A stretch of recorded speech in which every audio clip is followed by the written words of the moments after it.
to the Nest Podcast, your home for nerd entertainment and sports talk, where your hosts, Brandon and Zach, hash out what's happening in video games and sports every week. Enjoy the show.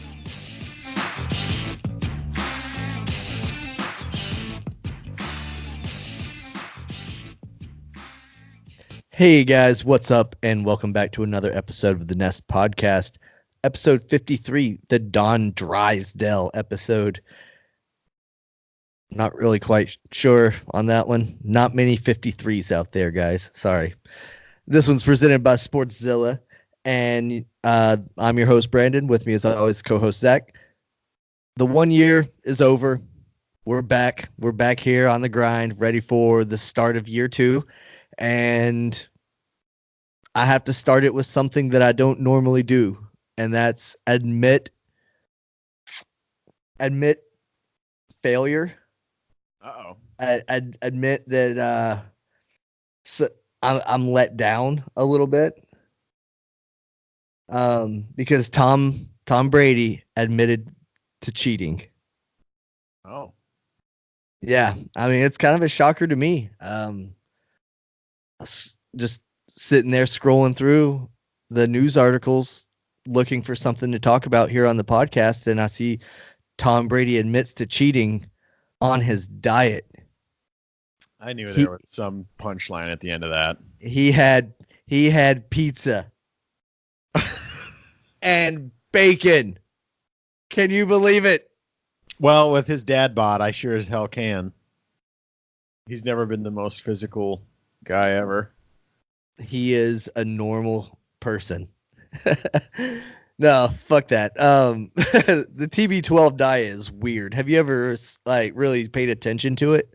The only thing I've ever seen is when he did his Tom versus Time documentary. Mm-hmm. He had that shake every morning or whatever. That's the only thing I know. Yeah, it's very strange, very strict. Mm-hmm. But I guess when you're in your upper 30s, lower 40s playing a professional sport, you have to be very regimented in your diet and your life. So it is what it is. I know Mitch Moreland got traded to the Red Sox a couple years ago. He's Texas boy, born and bred, and they asked him if now that he was in Boston, he was going to start doing the TB12 diet. Perfect response. Well, I don't know what he eats, but I eat steak and taters. That's hilarious. That's how I feel. If Tom Brady wants to go have fucking pizza and bacon, fine, whatever. No big deal for me. Steak, taters, good stuff too. Yeah. Fuck it. Yep, I agree. Everything in moderation, including moderation. So, yeah, I think you need to live a little every now and then. Yeah, I give him a pass on this one. It seems like every year, though, people try to bring up shit and start some kind of controversy that's nothing. Sure. When it's in regard to the Patriots. Last year it was, they fired Brady's personal trainer and wouldn't let him be in the training facility. What'd they do? Go on and won the fucking Super Bowl. Get the fuck out of here. Yeah. Bill Belichick doesn't like Tom Brady's personal trainer. Blah blah blah. There's drama. Maybe. Probably not anything to be worried about. Nope. But since we're giving him a pass, I guess segue into another Patriot that's familiar with the puff pass. Josh Gordon trying to get back in the league. So that would be pretty awesome for the Patriots, at least if he were successful in that endeavor and could get back on the field this year. Because on the field, Flash Gordon's the shit. Do they get first dibs at him? Yes. Nice. Yeah, because he was under contract with them when he stepped away from the game. Right. So if he were to get back in, they would get the first dibs at it. And he already said, I want the Patriots to have the first dibs because they took care of him during his rehab stint, made sure that he still got paid and had access to team facilities for doctors and psychiatry and all that kind of stuff. Right. So he wanted to stay in New England because they treated him well. Yeah, sure. Yeah, I don't blame him. I would want to stay in New England as well. I know. squad. I mean, they've been at the top of the NFL for 20 years now. I'm sure people that are listening to this right now that tuned in from Sportzilla are like, these fucking Patriot lovers. I can't deal with this shit. I promise we're not going to just talk about Patriots the entire time. But, I mean, hey, you can't hate on them for being a good organization. No, They take care of their players. no. Tom Brady stayed there his entire career for a fucking reason. Yep. And as we talked about last week, he is not the highest paid quarterback, even though he has a handful, literally, of rings. And there's a reason for that. There's a good logic behind it because he can stack his team around him instead of just being selfish with it, because he's not making chump change. He's still making millions and millions of dollars. So Yeah, he actually just signed an extension this week. he did. A 2-year extension to make him, I think, the 6th highest paid quarterback in the league now. Tied with somebody. Yeah, it ties with him somebody. But yeah, it jumped him up quite significantly because he was about 15th or 14th or somewhere in there. But so it was a significant pay raise. But the move was in part to free up cap space this season, because what they did is they moved money around and gave him like $8 million for a signing bonus. So it would free up cap space of like 5.5 million so that they could pay somebody else. Mm-hmm. Yeah, for sure. That's how they run their organization. Right. Tom's getting paid on the back end of his career. He's Yep. 42 years old and he's the sixth highest paid quarterback. Imagine any other quarterback at 42. Right. Yeah, you're lucky to be a second string guy. So, I mean, that's pretty good. And plus he's married to Giselle, who makes like $100 million just by walking outside. So Exactly. Yeah. He's not hurt. that doesn't hurt one bit. And you know, I did mention Sportzilla a few minutes ago that I don't want them to tune out, because in the group, I made the declaration that we were going to be the official bandwagon podcast of the Cleveland Browns. Yes, we are. And by God, we're gonna do it. We cheered for him a little bit last year. We with Justin, we sat here and talked about him almost every fucking week, and we were there when they won their first one, and we celebrated it with Cleveland via podcast. Yep. So we're gonna continue the Browns bandwagon. So if you guys want to hop on and laugh along with our fun Browns banter, It's coming. it's coming. Did you see the latest with Baker Mayfield where he chugged that beer and shit like that? Dude, how savage was that? Oh. I love that they're putting it up against the Aaron Rodgers and stuff like that, because Aaron Rodgers was like the little pinky out and blah blah blah. He finished his beer. He did, and Baker bites a fucking can that was thrown to him, Stone Cold Steve Austin style. He's like, beer splatters all over him, and then he pumps up the crowd, man. Yeah, that was fucking awesome. And he's rocking the Lindor jersey, rocking the home team. You know, he's the new king of Cleveland. Move over, LeBron. Yep, for sure. And I think if any city can appreciate that, it's Cleveland. You know, they're Blue collar town. yeah, they're blue collar. They really enjoy their local sports and local stuff in general. That's why they loved LeBron so hard and took it so hard when he left. So yeah, the fan base will 100% support someone like Baker because he's a good player. Obviously, he had a great year last year, all things considered. So yeah, that's awesome. And in today's day and age, I love seeing stuff like that. Like, you don't always have to take yourself so seriously. At the end of the day, you're still just playing a sport. So if you can have fun with it, and if you can bring joy to people's lives, by all means, I think that's fucking awesome. And that stash, bro. Legendary Stash. I love it. Yeah. I love it. Way to go, fucking Baker Mayfield. I'm here for it. That's fucking awesome. Duke Johnson moved on though. Sure did. Went to Houston. Yep. Kind of interesting. a team with no offensive line, so he'll get crushed. But maybe it'll free up D-Hop a little bit more. Yeah. Yeah, that can't hurt. Who's their quarter? Is it Watkins? Sammy Watkins? Not Sammy. Sammy Watkins is a wide receiver. Who is it? I'm blanking. Watson, Deshaun Watson. Yes, something Watt. I knew Yeah.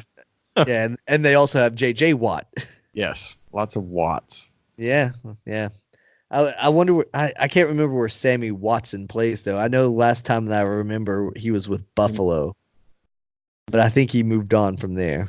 Yeah, But yeah, they've got themselves a few pieces. They definitely have one of the top 5 wide receivers in the league for sure. But like you said, they don't have an O-line, so that's rough. well, yeah, and look at who they have to play. They have to play the Jacksonville defense, which is one of the top defenses in the league.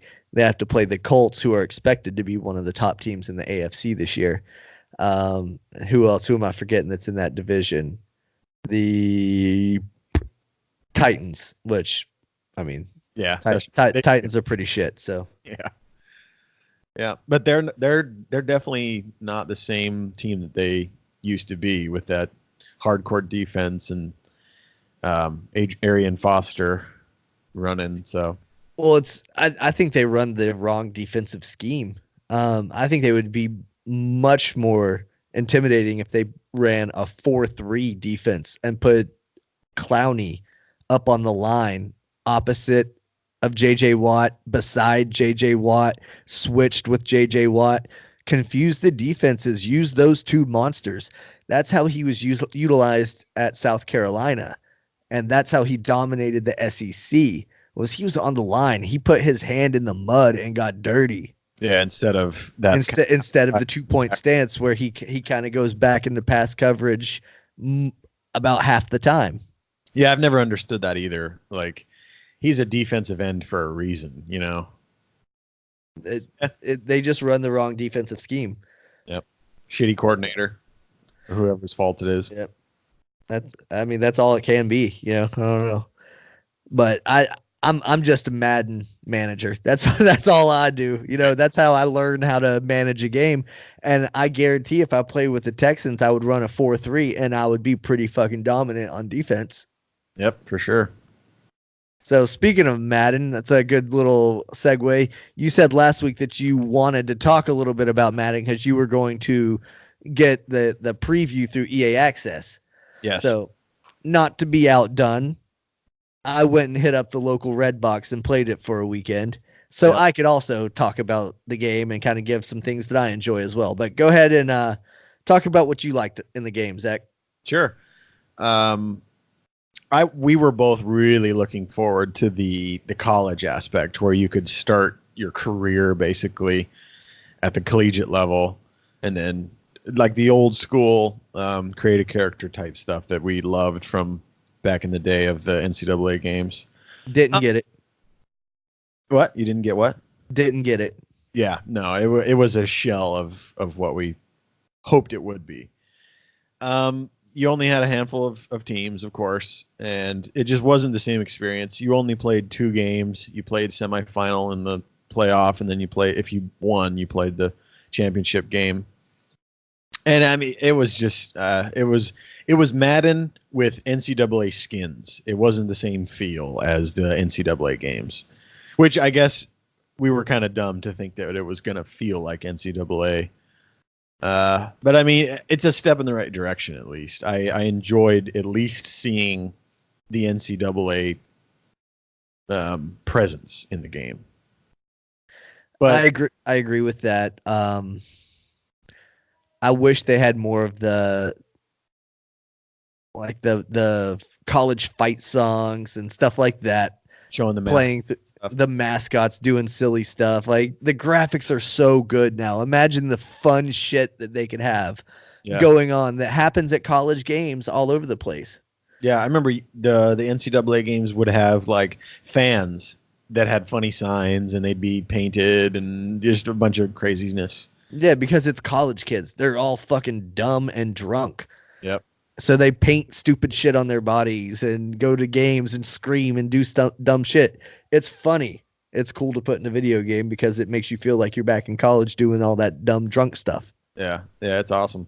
And like for whatever reason, NCAA had a different feel than Madden. It felt quicker almost, and like obviously the option was a huge play because of that. That was actually relevant in college football. And like I said, this one, I don't know. It was lame. It was lackluster, and it's just another Madden game, which they haven't been good at all for at least 10 years. Well, and you have to be the quarterback. You had no option in the face of the franchise on what position you were. The only thing you could really control was what you looked like to an extent.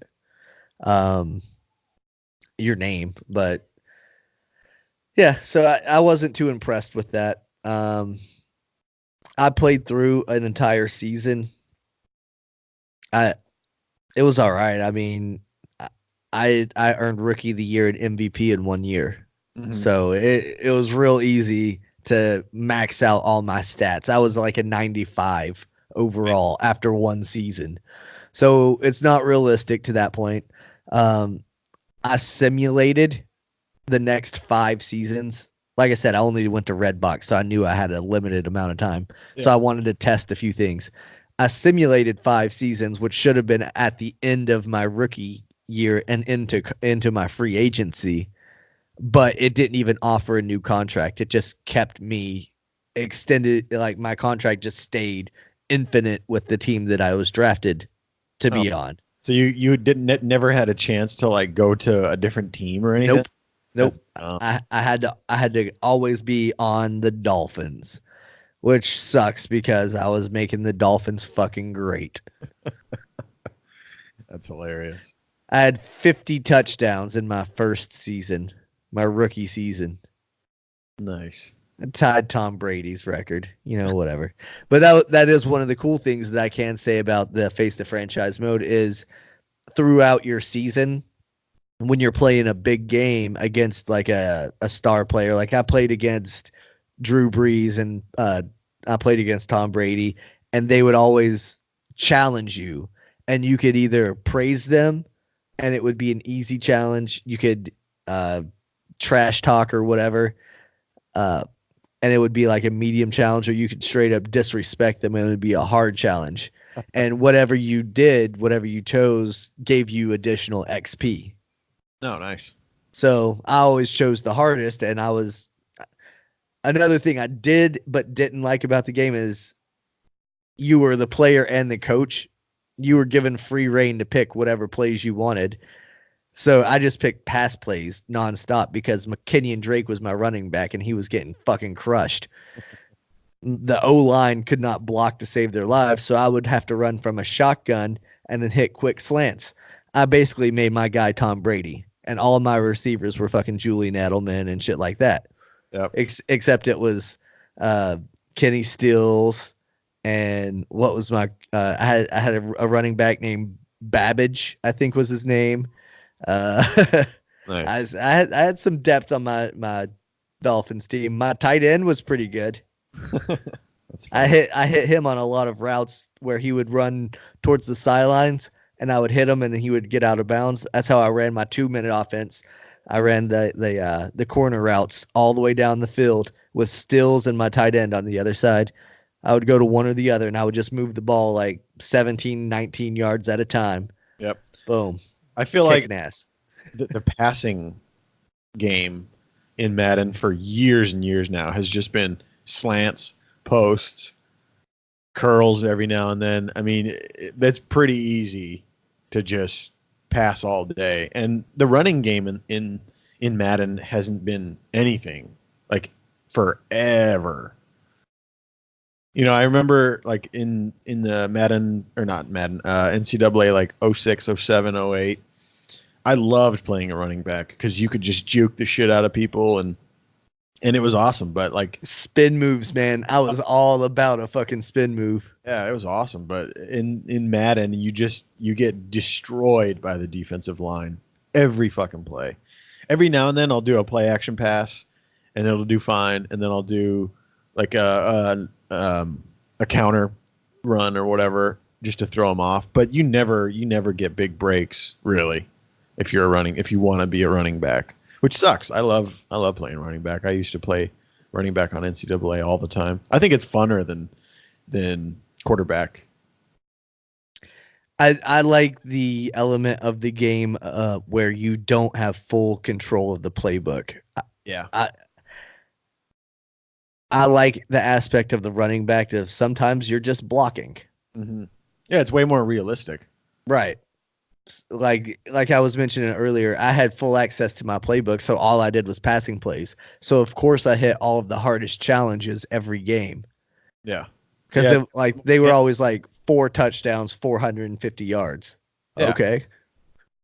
Yeah, I'm just going to throw 19 passing plays in a row. Yeah. If it were real. This drive is nothing but pass plays. Mm-hmm. Yeah, if it were more realistic, you'd have like 7 or 8 pass plays, and you had to get it done in those, and the rest were run plays or whatever it might be. Yep. That the coach would pick. Right. Yeah. Right. Chalk up Madden 20 to another shit list, basically. Yeah, but it gives college football and NCAA a glimmer of hope. Because if enough people see it and they're like, oh, I do like that I got to play the college, but I want a little bit more, maybe they'll finally see that there is a demand for it and cave. Yeah. I wonder what their end goal is with the NCAA stuff. I wonder if they're trying to test the waters and see if they can do it. Because as far as I know, the reason they stopped was because they couldn't pay players. And they also couldn't use their likeness without paying them. Which that's what was allowed in the Madden game, is they created players to and that's fine for me. Yeah, I don't give a shit. I do not give a shit. I don't care if you make, whomever the quarterback of Tennessee. Just throw some attributes on there that are comparable to what they are in real life, and we'll go with it. Yep, I'm down for that too. I never really cared about, playing as Tim Tebow or any of those college people. I just wanted to play college. Like I just wanted to play the game. I never I created my own character most of the time anyway. That was my favorite part of the whole thing. I didn't care about playing the live roster, the current roster of that year. I didn't really care about that. Yeah, you created your own. Mm-hmm. Yeah, for sure. That's always been the best part of those games. Yep, sure is. You get to pretend to be on the field doing your thing. You get to see your name at the top of the leader list on stats, which I've long since stopped making my name be the created character. Mm-hmm. You always go for ridiculous names. Yeah, I usually try to have fun ones. I have fun with it, but now it's just fun to get the announcers to say dumb shit. Right. But yeah, I'm hoping that if people are interested in the NCAA stuff that they got to do in Madden, that will somehow get the ball rolling on an NCAA title. I would love that. Yeah, I would as well. Let's talk a little baseball. We do that every now and then, don't we? We do. That is one of the aspects of this show that I think some people are starting to know and love. I started the podcast tonight, and I had to admit some shortcomings, and I also have to admit something now in regard to the Red Sox, that I was wrong. And you know me, I don't like to admit that I'm wrong that often. I said that the Red Sox were going to be the hottest team of the second half. Turns out they are not. They are going to be fucking dog shit the second half, and they've already packed it up. Yeah, it sucks. Back-to-back sweeps from the Yankees and the Rays that buried them in the standings for the division and wild card. They went back 6 games in the wild card, bro. Yeah, that's terrible. It's terrible. And then they dropped another game to the Royals. Ouch. Are they American League? Yeah. Yeah, they're American League Central. Yeah. They're the Orioles of the American League Central. Yeah, sure. And the Red Sox won one, lost one, and then tied after 9 innings, and they stopped it due to a rain delay. Oh wow! And they're just going to resume it sometime in August, sometime August 22nd. Oh, this is August, but sometime August 22nd, 23rd, something like that. But yeah, late August. They'll just start pickup play in the 10th inning. Yeah, that's insane. And like we've said about the Cardinals or the Red Sox before, it's not hitting. I saw I'm trying to find it. I don't know if I'll be able to, but I saw a tweet that said the Red Sox have 3 players with a above 300 batting average, and the rest of the American League has 2. What, Devers, Bogarts, and JD Martinez? Yeah. Yeah, Mookie below 300 this season. Mm-hmm. Yeah. That's just how do you have that on offense and cannot make it happen? But we've talked to it ad nauseum. Well, I mean, Xander and Rafi are both near the top in RBIs. Rafi's got the most hits in, I think, major leagues. He's got like 146 hits, I think it is. I think you're right. I mean, he's been on a tear this season. But the pitching has been atrocious. Yep. Dombrowski, the general manager, who will probably be fired at the end of the season. But he came out and he was like, look, guys, the bullpen's been fine. And he's not wrong. Really? I mean, I harp on the bullpen a lot because they have blown like 20 saves, which fucking sucks. But they have a better ERA than the staff. Mm-hmm. The staff has lost more games than the bullpen. Sure. The bullpen's kept games close when our starter gave up 6 runs, 7 runs. Yeah, you put yourself in a bad spot when your starter does that, and then you just have to rely on your bullpen because the bullpen is automatically at the disadvantage. They get worked more. They're played a lot more than the starter. The starter goes 7 innings maybe every 5 days if he's good. So. Mm-hmm. Well, and our bullpen has been better on the road than they have been at home. That's kind of been true for the team overall in general. They've been pretty bad at Fenway this year. So strange. But the bullpen on the road has like a 3-something ERA, and at home it's a 5-something ERA. That's crazy. I don't know. I just don't understand it. Maybe they just don't have that clutch bone, and they can't pitch with a lead at home, and they just blow leads. But when they're away and nobody's in the ballpark watching, they can pitch just fine. The pressure's off. Yeah, maybe.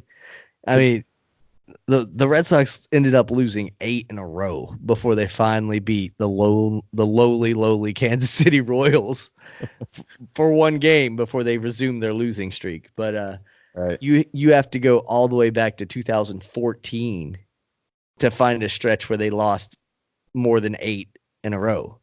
Damn, that's wild. I don't know what it is about the year after a World Series, but they've just been atrocious in like off championship years or whatever. Mm-hmm. They got that hangover bad, boy. Yep. They're trying to pound some Pedialyte. That sucks. Yeah. Well, I don't have any better news Cardinals wise. They're oh shit, back down to 3rd. Fucking A. They've lost their last 7. Swept by the Dodgers, which I knew was going to happen. They're tough. Lost 2 games to the A's. Lost a series to the Cubs.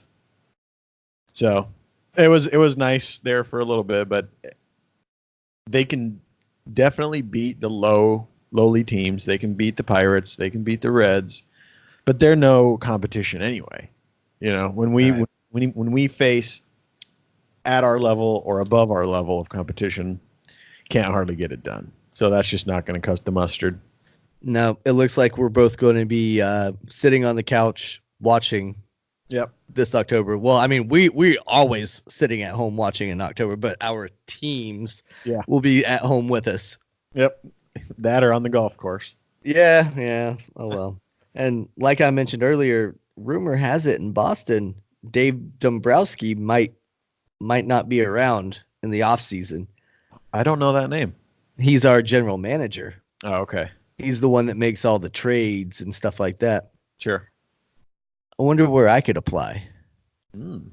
Get that resume up. Yeah, I wonder if they appreciate Marine Corps and stuff like that. Wonder if that has anything. I mean, I managed Marines. That's kind of like managing a Major League Baseball team. Sure. Yeah. You should show them your MLB The Show stats. That's it. That's a good one. I've produced this many Hall of Famers. That's funny.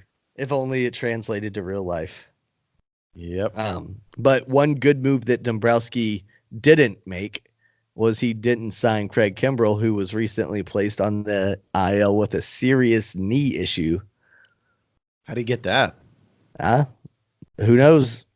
Maybe it was a long lingering injury that finally ruptured or whatever. I don't know, but he's on the IL with some inflammation and some other issues going on with that knee. Damn. Good thing the Red Sox didn't extend him like they did fucking Chris Sale. Yeah, no shit. But did you see the Oakland A's fan that got signed? Yes, that was a great story. Go ahead and tell the folks. Well, I mean, the dude shows up and he's at the ball game, and it's one of those show us how fast you can pitch games where you pay like $5 and get to throw 3 baseballs or whatever. Yeah. And I guess he was lighting up the radar gun and he hit it at 90 and 93, and then he hit 96. Yep. And the team offered him a fucking contract. Yeah. Yeah, I heard about it initially on the radio. And apparently the dude had played high school ball and just gave it up for whatever reason. And I guess never lost the ability to throw heat. I wonder what else he can throw. Yeah, I don't know. Yeah. I mean, if you can throw 96, god damn. The rest of it probably will just have to be brought together by a coach, or, you'll have to be just taught how to do everything else, because that right there, you can't teach pure heat, man. I was at a San Diego Padres game with one of my buddies. I'm not gonna drop his name because it's somebody that he's in our fantasy football league. But we were at the game and we had been drinking at the Tilted Kilt before we went into the game, so we were a little tipsy. And we met a local in there that cool guy, had season tickets to the Padres game that were better seats than ours, so we ended up sitting with him. But anyway, we were walking in and we saw that thing that was like, show us your pitch speed. And my buddy said, "Oh, I can hit 80, no problem." He's like, "I used to be able to hit about 84, 85. I can hit 80, no problem." And then the local fan that we had met was like, "There's no way, no way. I'll bet you concessions tonight that you can't hit 80. So they made that bet, like, all right, well, whatever we want to eat, it's on me tonight. All right, cool. And you know how expensive Major League games can be. Fuck yeah. He goes up there and he throws the first pitch and it's like 62. He throws the next one, it's like 65. And I think he finally got up to like 67. And he like turned around. He's like, "Oh, it's the ball. It's not a real ball." Of course. I took a video of it, and every year when that anniversary rolls up, I make sure to tag him in it. I'm like, "Hey, remember this?" That's hilarious. Yeah, there's a huge misconception that you can just wake up and throw a ball as fast as pitchers can, but no way in hell. No, it's hard. It's hard to throw that much heat, but I'd love to see how hard I can throw. I've never tried. I've never obviously been to a thing that you can do that on, but it can't be more than 50, maybe 60. yeah. I would be interested to see how fast I can throw. The last time I was clocked was when I was probably 12, 13 maybe, and I threw about 60 then. Yeah. But I was not accurate. I always wanted to be a pitcher. I couldn't control. Yeah, it's so hard. Like, just to think about the box you have to hit is nuts. And you have to hit it You have to also throw so that they can't hit it, but you also have to hit the box. It's like it's a weird fucking thing that they do. Yep. It's a very intricate game of chess every at bat. Yeah, and people that have dead on control they're insane. Like Verlander, Pragmatics. yeah, Verlander, Schilling had awesome breaking ball stuff that he could control. It's nuts to me. Greinke's got pretty pinpoint control these days. Mm-hmm. He had to learn how to pitch when he lost some velocity. That's what a lot of the good pitchers do. Like that's how CC Sabathia extended his career. He learned how to pitch after he lost the heat. Yeah. You have to do that. Instead of becoming a thrower, you have to become a pitcher. Right. That's vital. Yep, absolutely. I wonder if that's part of the reason that Aroldis Chapman is no longer Aroldis Chapman. It's because he's losing the heat. Yeah, and he hasn't switched over to pitching. Now, granted, Aroldis Chapman can still hit 98, 99, 100, but he's losing the heat because he was throwing 105. Mm-hmm. I think he topped out at 106 at one point. Yeah, you're correct. I believe. So, fuck. He's getting older too, though, isn't he? He's getting older, but he's still pretty young. I mean, not. I guess like when I say they're getting older, he's getting towards the end of his career. He's probably got a few, I don't know, 8, 9 seasons left in him. Right. He's at the twilight or the midpoint of his career. Sure. But unless injury, but right. But I think the closer position is a lot more short of a career, or at least a good career, because they always lose that velocity and then don't really have much to fall back on. Yeah, it's hard to keep it for sure. We try to steer clear of politics and things like that on our show most of the time, but I found 2 specific examples or instances recently where baseball and politics have kind of crossed paths. Oh, wow. So I wanted to bring those up to your attention and see what you thought about them. Okay. The first one was a social media post that kind of went viral by a woman by the name of Jessica Ramirez. She's a Rangers fan, and she experienced, I guess, some racism at the ball game. Her family was at the game, and they were in their seats taking a selfie, and there was a white man in the background flipping them off in the picture, photobombing them. And then apparently he was talking some mad shit whenever the husband would walk away. The Rangers have stepped in and they're investigating the issue, and they're promising this family, like, hey, we're going to take care of you, put you up in a big suite, a big press box. They're trying not to get sued or whatever it takes. But the family they're eating it up because they love that the Rangers are acknowledging it and, being like, hey, that guy sucks. If we find out who it is, he's done. And I mean, they've got the photo of the guy and you could see his face. So, right. I'm sure they can find where his seat was and find out who bought it or whatever. Right. I mean, it's not going to be hard for them to figure out who this asshole is, but it's just shitty that people would be like that at a ball game. Yeah. But the family's taking it in stride, so that's good. Right. The other example where kind of the politics kind of come into play is 2 senators, Tammy Duckworth and Dick Durbin, I believe both from Illinois. There are names. Yeah, right. It sounds like something straight out of a fucking comic book. Bad guys, But yeah, Duckworth and Dick Durbin here. They requested data from the MLB commissioner about fans getting hit by balls. They wanted to know why all of a sudden so many fans are getting hit by the balls, and if there are any rules changes that they're coming down, and blah blah blah.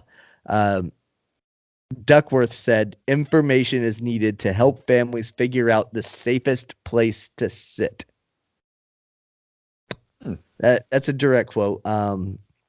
Because they want to have the teams specify which seats are more dangerous. Right. so that they don't bring their kids and sit in those seats.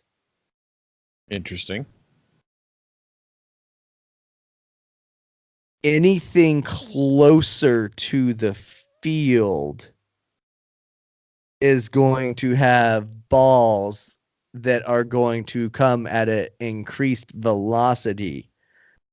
If you sit further away, the ball will slow down or not even fucking get to where you're sitting. Unless you're behind the net. Unless you're behind the net, then so be it. Right. But why are you trying to pick seats for kids to sit in the front row? If you're worried about safety, common logic says sit a little further back. Yeah. Or right behind the net. If you go to a concert and you want to get punched in the face, you stand in the fucking mosh pit area. Yep. If you don't want to be black and blue the next morning, you stand in the back with your arms crossed and tap your foot like a older gentleman like we are. Yeah. By lawn seats. Right. Yeah. You sit in the back and enjoy the music. Yeah. I see the argument there. It should be at least common knowledge that if you sit close to the field and you're not protected by the net, then you're in a much more dangerous place to be hit by the ball. Yeah. I don't know. I think what this is going to eventually become is if they don't mandate the netting all the way down to the foul poles, which let's face it, they probably are. It's going to come.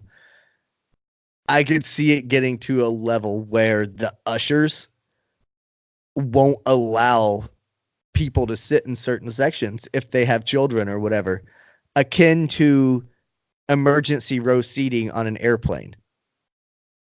You have to agree to. You have to be physically able to do certain tasks to sit in that seat. Yeah. If you physically can't pay attention to a baseball game, then you can't sit in this area where a ball might come in and hit you. Yeah.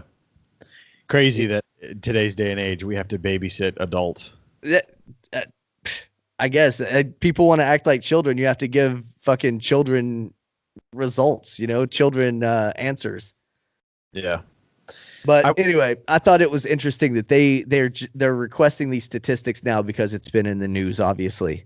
Oh yeah, I'm sure people are getting pressured. People, by people I mean politicians. They're probably getting pressured. They're getting emails. Do something about these MLB games. My daughter was hit, and this and that and the other. And this is probably step one of how can we find a solution to this. Well, and that's why I thought that it was funny that these senators are making the MLB commissioner come out and talk about all this when a simple Google search, that's all I had to do, found that newer stadiums have been built with less foul grounds so that they can put the stadium or the stands closer to the field of play so that they can fit more seats in their stadiums. Yeah. You think maybe whenever they moved the fans closer to the field of play, that impacted safety? 100%. Probably. Yeah. A lot of the argument's been focused on the ball, and we've spent many, many conversations talking about the ball changes in baseball. That paired with sitting a lot closer to the plate than you used to makes sense for a rise in injuries. Yeah, no kidding. I mean, when you pack the stadium and the seats are 3 feet away from the foul line, you're right in the danger zone.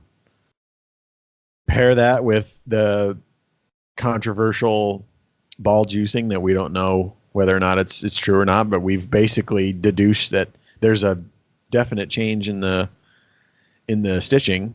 Pair that with launch angles, swings.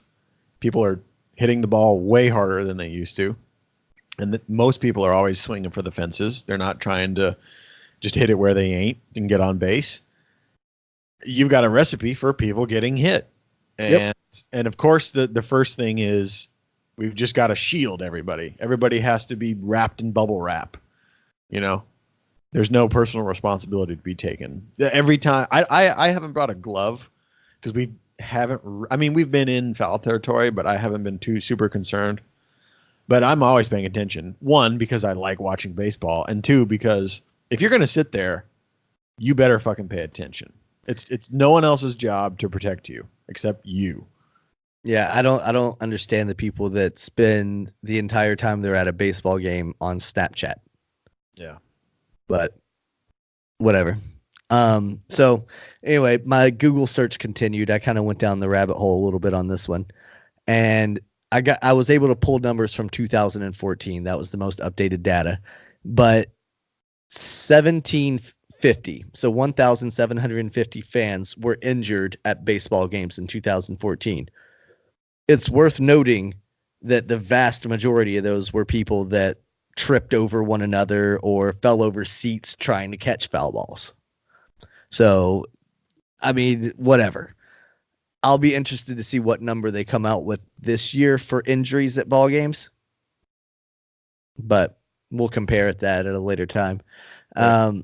Deaths is probably the big one that everyone's concerned about, because I know a child, almost died this year or whatever, which is a big deal. But since 1862, okay, the city of Boston has hosted baseball since 1862. There have been 54 deaths at baseball games. Fenway Park opened in 1912. Of those 54 deaths, only 15 of those were from foul balls. Oh, wow. Does it say what the rest were from? No. Maybe heart attack? Possibly heart attacks, possibly, whatever throughout the years. But I know there was a player at Fenway Park that got hit in the head and died at home plate. Oh, that's right. Yeah, that's a pretty not popular, but pretty well-known story. So, yeah, so 15 out of 140 years or something like that. Right. It's a very small number in the grand scheme of things, is what I'm getting at. I don't want to sound completely heartless or whatever, but it's a very small number. Right. And if you analyze what occurs for a second, you'll realize just how significant that small number is. That ball, like, what is the average mile an hour of a ball coming off of a bat? It's up there. I know they get upwards of like 110, 115, but the average I would say is probably about 95. Yeah. So something hurling at your head 90 miles an hour. And how many foul balls happen each game? Multiply that several. By all of the games that happen throughout a season. That's pretty good numbers over 100 plus years. There will be guys that have at bats that they foul off 10, 12 pitches. Yeah. Whatever. I mean, of course, not all of those make it to the stands, but I get your point. Yeah. I don't know. I don't get it, but they're going to wrap bubble wrap around everybody before it's all said and done. I think that's what I'm going to do next time I go to a game. I'm going to wrap my Red Sox hat in bubble wrap. And when people ask what I'm doing, I'm going to tell them it's for safety. Bring a dirt bike helmet with you. Yeah, right. Something. Fuck, man. Stupid. Anyway, let's talk about some MMA, man. Okay, I'm down. UFC news. We talked last week about the Cyborg thing.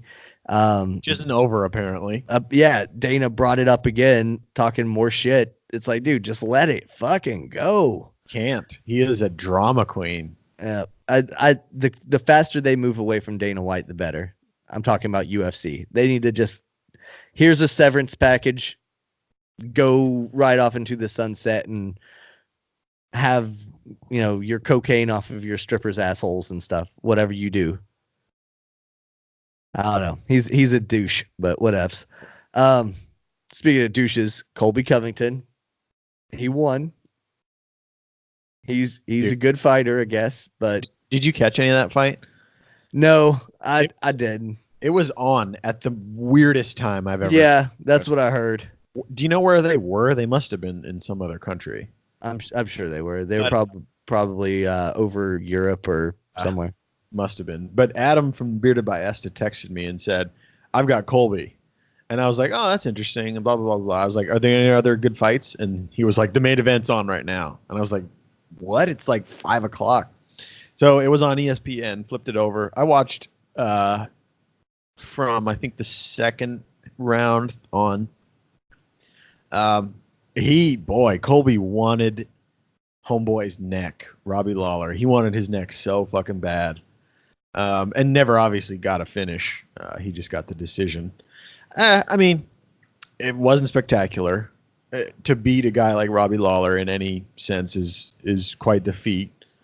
But he'll chalk it up to he's the greatest thing ever when he never even got a finish. You know, the way he thinks of himself is just ridiculous. And we all know what he's trying to do in this day and age. Since Conor has established this whole talk shit mentality, that's what people think they have to do to make money and to get big fights. And Colby has 100% adopted that. Yeah, he bought into that, and he's making a career out of it. He even wears the Donald Trump hats. Yeah, which is ridiculous. He does it just to get under people's skin. Maybe he agrees with Trump politically, and that's fine. That's his right as an American to do so. But he does that because he knows it's a red button issue. Sure. People get triggered by it, and I think it's funny that that's part of his shtick. Yeah, it works when you can back it up, and he's no slouch. But I don't know if you have earned the right to talk so much shit like he does without having a championship. Yeah. Well, doesn't he have the interim, or didn't he have an interim? I think he probably did at one point, but there have been so many interim titles that float around. Who the fuck knows? Yeah. But I know Woodley called him out after that fight. Mm-hmm. And then there's shit with Usman too, right? Yeah. You were saying that before we went on air, that you heard something with them. Yeah, after the fight, they brought Colby up to the, I don't know what they call it, but it's where the analyzers sit or whatever for. I believe they call it an analyst booth.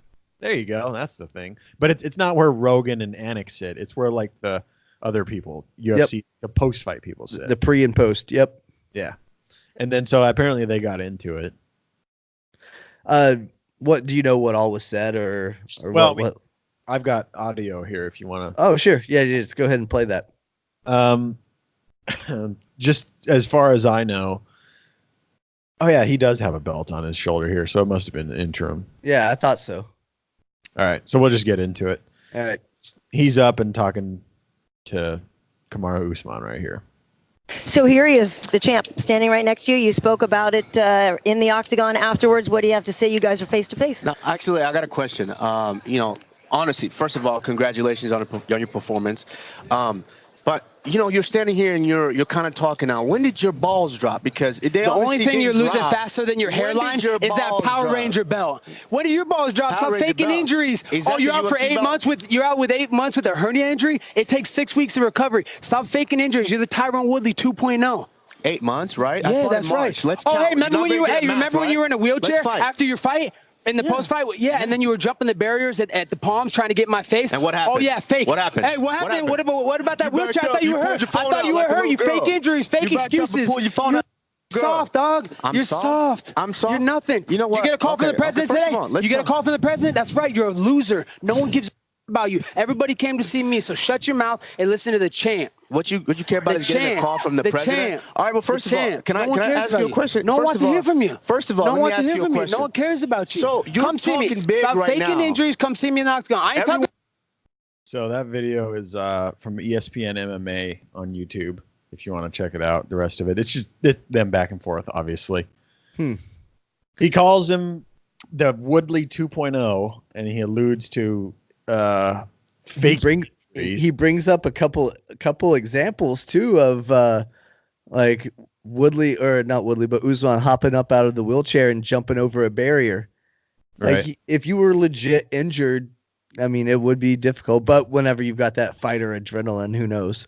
Sure. I know he did kind of call him out on some shit though, and to Usman's credit, he stayed calm, cool, and collected. He didn't get heated, at least in the clip that you played. Yeah, I would assume they just go back and forth and back and forth. The video goes on for several minutes more, but okay, I can't imagine they get super into it or whatever. No, if they would have come to blows, it would have, it would have blown up. That's hilarious that Colby said, "Did you get a call from the president today?" Yeah, that's a pretty weird flex. Yeah. Humble brag, which he had Donald Trump Jr. and Eric Trump with him at the fight. Oh, wow. Yeah, they were there in attendance as part of his posse, or he hooked him up with VIP seats or some shit. That's funny. Yeah, I heard about that on the news. Yeah, that's funny. Well, obviously they're trying to clamor up a fight between the two, which I would assume is for the unanimous welterweight if it's not already. And that's the next fight. That's the fight that makes sense, honestly. Yeah. If you've got an interim champ and you've got a champ, you need to unify. But Woodley's trying to sneak in there in the back door. Did you see all that shit? No. He's calling out Covington. So he's trying to position himself for a shot as the first shot if Covington beats Usman, is what it seems like. Sure. And then if he doesn't, then he's going to try to weasel his way in to get there against Usman. So he's trying to get a shot at the champ. Yeah. If it were me, if I were setting up the fights in the UFC, I would do Usman and Covington, and then the winner of that would take Woodley. And that's what Woodley's trying to weasel his way into, is he gets his shit. Yeah, I mean, I guess that's what's going to happen. Right. I mean, he was a pretty dominant champ. He beat Stephen Thompson twice. He survived against damn it, the jiu-jitsu player, Damian Maia. Oh yeah.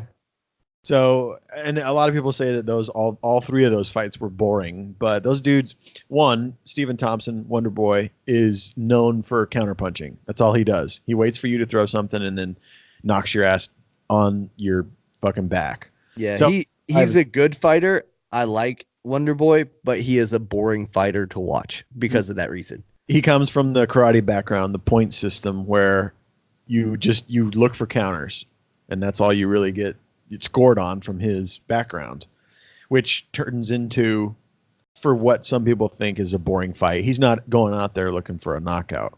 He's looking to just time you and counter you. So people can say what they want, but at Woodley's age, I think he's like 37. Yeah, but he is. For his age, he was a phenomenal champ. I mean, he's a hometown St. Louis boy for you too, yeah. So that makes it a little bit better. Which kind of is a weird thing because he's not super well known around here. I mean, I think hardcore fans, of course, know him, but if you tell someone, "Hey, Tyron Woodley's fighting," they don't really. Oh, the St. Louis guy. Like, yeah, it's probably because he left to go train somewhere else. Yeah. The common man doesn't know who he is, which sucks. I wish they could build that up here, because that would be really fun. They've had a UFC here before. It was just one of the fight nights, but it would be awesome if they could build that up. But I don't know if they'll be able to, because Woodley's basically done for. I don't think he'll beat Usman again, or I don't even know what he'll do against Covington. But if I'm calling the welterweight division in the next couple years or whatever, I would assume that Woodley loses to either of those two guys, just because he's older now. He doesn't have what he used to have. So then why do you want to see it? Why not Masvidal? Why not throw that killer up in there? Yeah, man. Okay. I mean, he just fought Ben Askren. I like the immediate, if not next, after the guy who takes the contender spot. I kind of like the immediate rematches, because you can always beat a guy off of just a whim. He might have had a bad camp. He might have been hurt in camp. But if you beat a guy twice, then it's definitive. Kind of like with DC and John Jones. Jones has beaten DC twice. It's definitive. Like, we know that he can do it. When you beat a guy once, it can be kind of fluky, in my opinion. So I like to give especially the champs that have had the belt for a long ass time. I like to give them another shot just to really see. All right, is this new champ really about it? And then if he is, great. And the old champ has to work his way up just like everybody else. So say Woodley gets the next shot at Usman because Usman's not defended, right? Right. So say Woodley gets the next shot and Woodley beats Usman. Then does Usman get an immediate rematch and they can just go back and forth trading? I don't think so. I think he'd have to fight Colby and he'd have to fight Masvidal. See, but that's ignoring the interim championship. I don't like the interim to begin with. I agree. I don't think you should ever hand out an interim. I don't care if the current champ is hurt or not. If you're going to strip him because he's hurt, then strip him. But this interim bullshit, I think it's stupid. Is he actually an interim champ? He had some belt on his shoulder. It's not the new style. It's that old style of UFC belt. So maybe he's just carrying around his old belt that doesn't actually count anymore. Yeah, I'm sure that's actually what it is. Because I mean, that would be something annoying that he would do. Yeah, it sounds like something he would do. So I don't know, whatever. But I definitely think that Covington should get the next shot at Usman. Yeah, I think so too. But then that goes against your immediate rematch clause. I like either immediate rematch or the next after the number one contender. So if say the number one contender beats the champ that beat Woodley, then he gets to fight that guy immediately. I like that too. Which of these options makes it more likely that you would get ESPN Plus to see it on a fight night? Man, I don't know. Probably neither. I'm just not gonna get ESPN Plus. I have news for you that might change your mind. Okay. Are you thinking about getting Disney Plus? I'll have to see what they have on it first, but yeah, it sounds kind of cool. And pretty much all Star Wars, all Marvel, a lot of stuff. They're going to have their own Marvel series that they're going to be running. They've got a lot of stuff that's going to be on there. And I'm sure they're going to start doing their own shows like Netflix has done. Yeah, they are. And they're all going to be like Star Wars based and Marvel Comics based and stuff like that. That is going to come out as $6.99 whenever it's launched. Do you have Hulu? Sure do. And do you pay for the basic or the premium? Yeah, basic. I still have to watch ads. Okay, so you pay like $5-6 a month or whatever for that. Yep. So that plus Disney Plus would run you about $12 a month. Mm-hmm.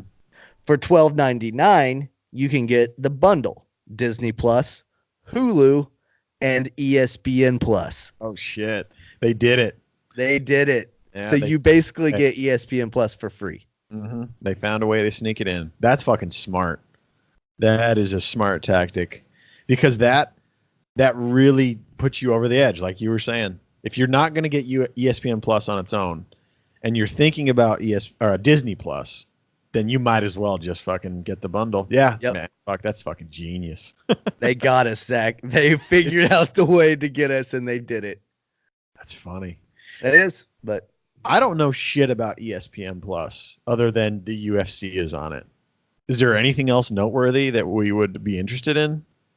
I believe it gives you access to all of the ESPN channels, some like the content that they have on there. Mm-hmm. They probably have access to the 30 for 30 libraries. Yeah, those are good. So I'm leaning towards, they have a lot more than just UFC. Yeah. Because ESPN covers everything, you know. And I'm sure they have a bunch of obscure stuff, that is hidden behind subscriptions and whatever. Sure. Yeah, I mean, if Disney Plus comes out and it's looking like it's going to be a pretty good thing, then fuck it, I'll go for it. Might as well. Yeah, I mean, if you're already paying for 2 out of the 3, and you can get the third one essentially for free or for $1 more. I mean, It's crazy how subscriptions have just taken over. It has. Video games, the way we watch TV, it's nuts. Have you seen, I know we don't play Xbox anymore, but have you seen the new Game Pass thing? No. So Game Pass is just another subscription service. You pay a monthly fee and you get access to a whole bunch of games that you can download and play as long as you want. And the list is ever changing. So they take stuff off and they put new stuff on. But once you download it, it's in your library forever, right? No, they can take them out. Oh, okay. Yeah, so they can get rid of games after a while and then they'll just be gone. As far as I know. I could be wrong. But they've come out with Game Pass Ultimate, and that is basically $14.99, and it covers Xbox Gold.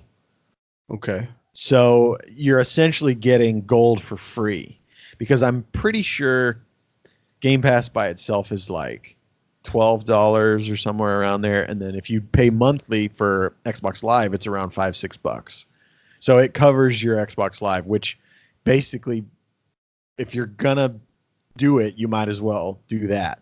So they're coming up with crazy ways to just reel people in. So innovative. Yeah, it's nuts. I remember WWE when they launched their own subscription network.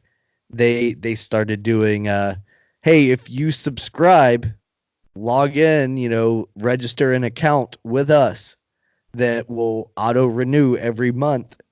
You get the first month free. So you can sign up whenever they have a big pay-per-view. Yeah. Like they always ran that deal like for WrestleMania and stuff like that to try to get people to come and sign up. And then the odds are they're going to stick around for at least a couple months. Yeah. And you're going to be able to rip off that $9.99 every month or whatever it is. Don't you get access to like the full library of WWE and WWF content? Pretty much, yeah. Yeah, you get all the old shit and stuff. WCW, ECW. I think they've added like a lot of the old like Southern wrestling alliances and stuff like that. Like you can go way, way back and watch historical shit. Watch Mankind be thrown off the Hell in the Cell. Oh, friend, you can go much, much earlier than that. You can go like a young Ric Flair. Oh, wow. You can go watch a young Dusty Rhodes. That's crazy. That's old school stuff, man. Yeah. And that's how they hook you in. A WWE fan wants to check out the latest WrestleMania. He gets this, and then he starts scrolling. Oh shit! I remember this old match, and you're hooked. You're hooked. Well, Zach, the Angels and Mike Trout are in Fenway, so I'm going to go ahead and say let's go ahead and wrap it. We're over an hour on this podcast anyway. We've been just blabbering our mouths off tonight. Yeah, sounds good. I'm going to go watch Mike Trout because we don't get a chance to watch him that much on the East Coast, and I'm going to enjoy watching him this weekend. Yeah. Sure. You got any good plans for the weekend? Nope. Cardinals are playing the Pirates, so I'm sure we'll whoop on them, but it's nothing to be proud of. They're dog shit, so. I think the last time you said you were going to whoop up on a team, the Reds swept you, so you might want to be careful what you ask for there, Zach. I'm a jinx. Who knows? Maybe you are. Maybe you are the Cardinals jinx. Well, I don't know. All right, guys. Well, thank you guys for listening. We'll be back next week. Hopefully, we'll be back earlier next week with a special episode about Tarantino's latest film, Once Upon a Time in Hollywood. Yeah. I talked to Chad, and he said he's supposed to see it this weekend, and hopefully we can knock one out soon. Yeah, hell yeah. Longtime listeners will remember Chad from the Taran tournament, and you and I have seen Once Upon a Time in Hollywood, and I'm excited to talk about it. Yeah, we're excited to have Chad on. So if you're a fan of that kind of stuff, we are definitely going to dive into that movie. Yeah, awesome. And like I said, we'll be back next week. Peace. Stay connected with Brandon and Zach on Facebook and Instagram at The Rest Podcast. And tune in next week for a brand new episode. And thanks for listening.